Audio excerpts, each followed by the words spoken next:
Okay, guys, here we are. I'm in, this place is called Black Horse Farm. Yeah.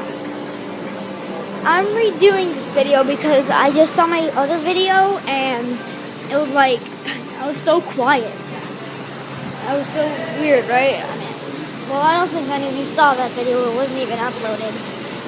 Still, it was pretty horrible. I'm glad you guys can see it. So, matches, these things, this, that.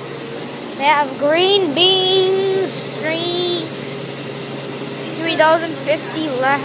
I don't go to college. And, yeah, there's that. That's strawberry rhubarb pie. I wish it is. I hope it is. It is so.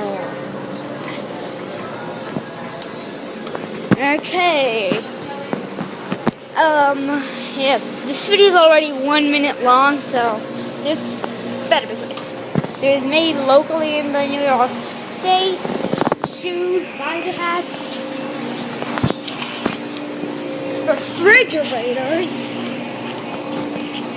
birdhouses, gloves, these things, mini houses, and yeah, that's all. See you guys next time.